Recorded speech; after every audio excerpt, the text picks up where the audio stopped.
Alright, what's up guys? I'm here on a Saturday, just doing a regular oil change and lube job to one of our trucks. So let's get to it.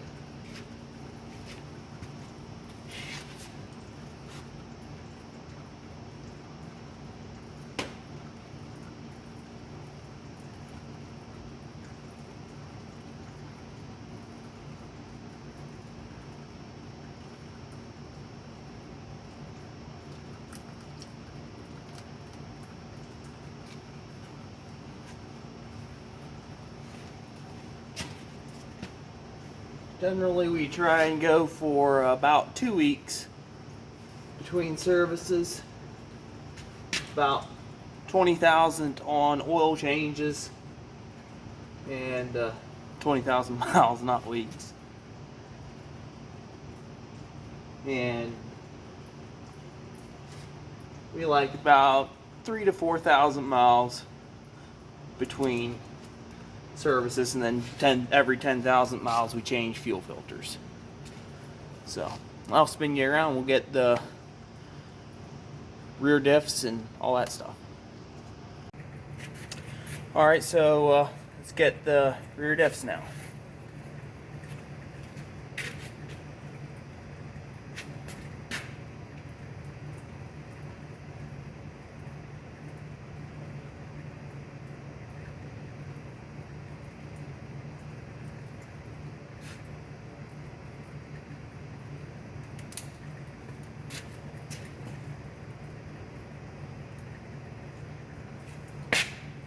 Slack adjusters, I generally only give about 1 to 2 pumps.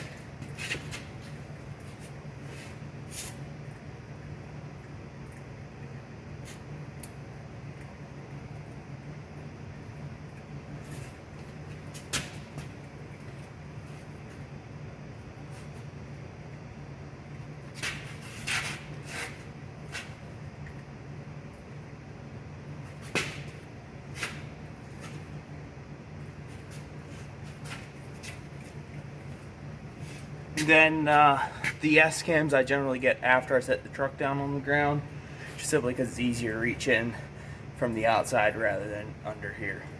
So yep, now I just gotta get a rag, clean off all this grease from the grease fittings, and then I'll check the differential oils and we'll be good to go. Alright, so you can't see me, but I can see you. I figured I'd bring you in for a close-up shot of the plug being taken out. This one looks like it's leaking from the rear intermediate seal on this rear end here. So I wouldn't be surprised if it's low. This truck needs to go out here in the next hour or so, so I won't have time to change it, but definitely be something to put on the list. Oh, yep, she's full. Okay.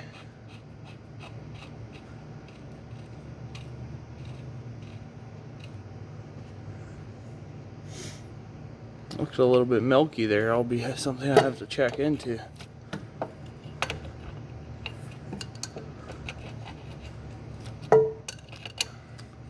Last while it's just been heavy line work non-stop. Just doesn't stop for us.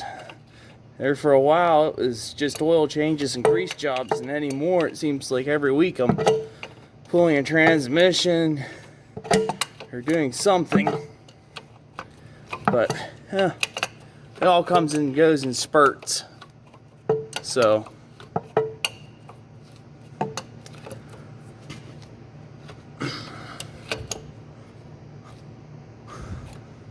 alright, we'll take you back to the next rear end and check it. Alright, so we're back here at this plug now.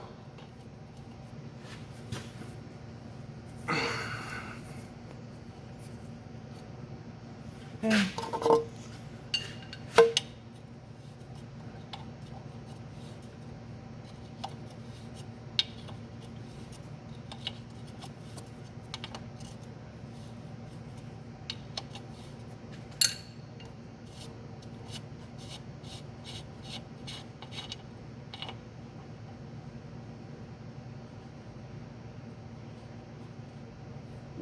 She's a little bit low. So I'll shut you off. And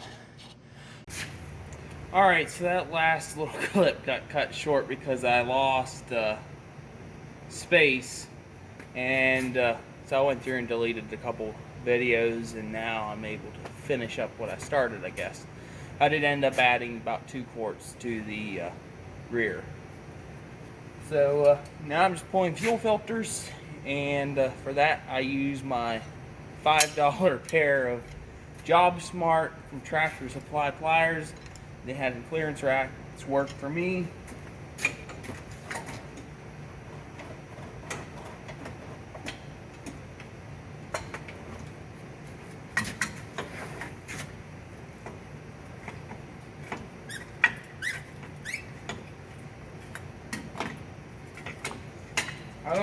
I know they're not near as good as the Nipix Cobra pliers, but honestly, that's all I really ever use those pliers for, so I never really need a bigger pair of pliers that are any better than that. Because why spend $100 on something a $5 pair of pliers can do?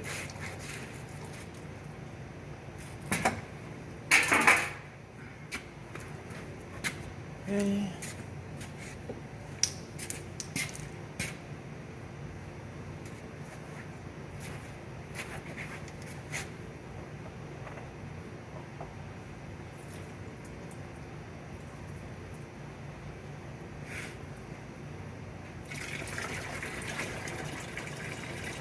Got a 5-gallon bucket here I'm dumping fuel filters into.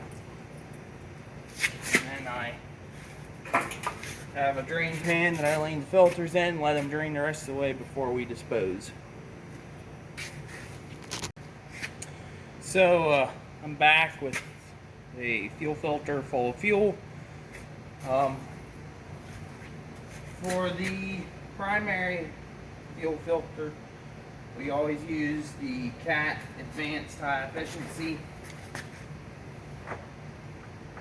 And then for the secondary, we use Fleet Guard, basically Cummins fuel filters. And between the two of them, we seem to have less problems. There's a couple guys in the area that run like Napa filters and stuff like that, but they're changing their filters every 5,000–6,000 compared to running a CAT and a Fleet Guard for a couple bucks more and getting 10,000 out of them. So yeah, we've gotten 20,000 out of them, but generally the truck starts running a little bit rough, so it's just like change them every 10,000. We don't have any problems. I'm gonna run over it, grab my other filter. I'll be back in just a little bit, so sorry about that.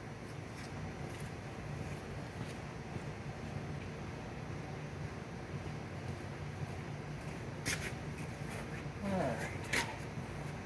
Well, whenever you do these, always make sure you put your little O-ring, oh you sucker, on first.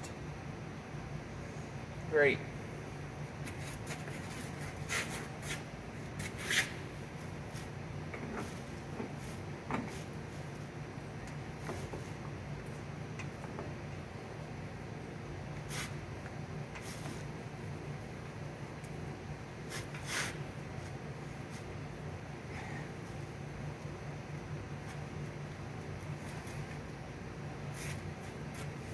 And of course, only hand tighten.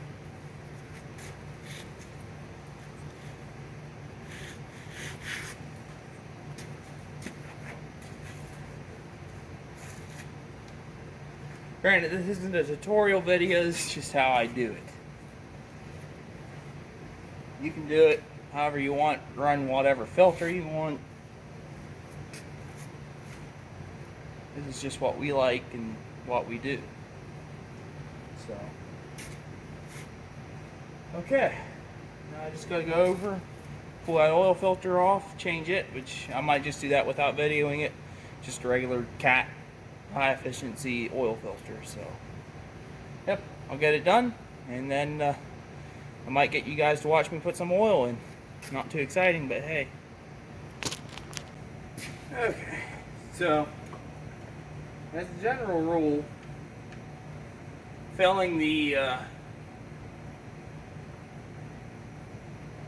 engine with oil is a very boring procedure. This takes a couple minutes, but hey, it's not hard work.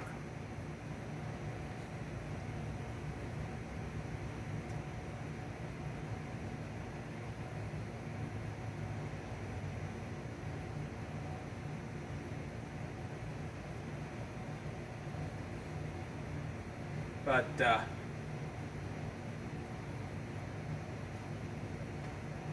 I hate to not give you guys a widescreen video, but with just me filming off my phone, I could lay it on its side, but for the most part, it's a pretty hard time finding a good spot to prop it up or whatever. Right now, actually, I have my phone inside my little vise on my workbench that I built. So yeah.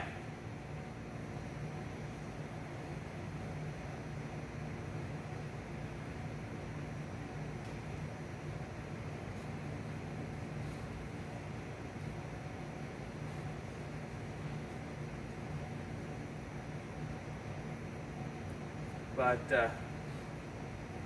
it's not too bad to do all this. I enjoy it. Wouldn't want any other job, so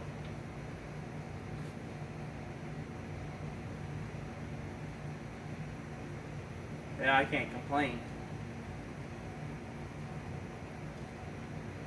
I ain't gonna pull that dipstick. It just keeps bubbling oil out of the fill tube. There we go. Maybe let it breathe a little bit better.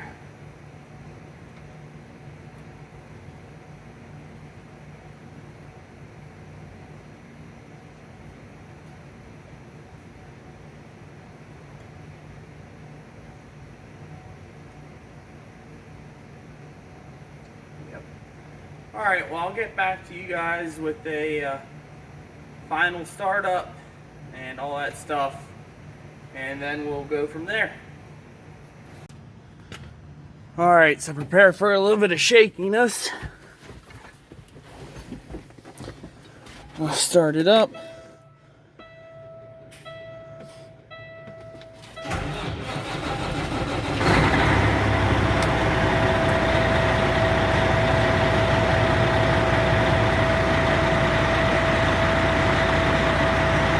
There she goes. I always keep my eyes glued to the oil pressure gauge after changing oil.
That's basically it for a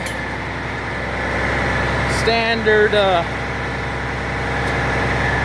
service with an oil change.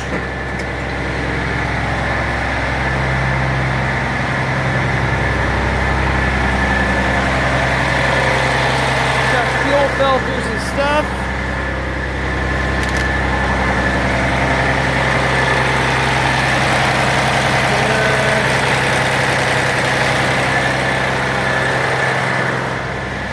Always like to go over this stuff, double check.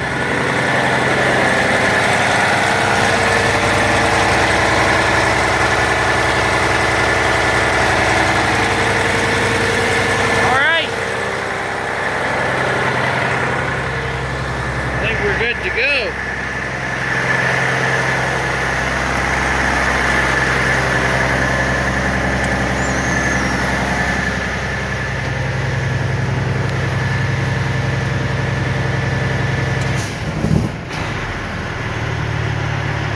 Yep. Yeah, that's the oil pressure we like. All right, so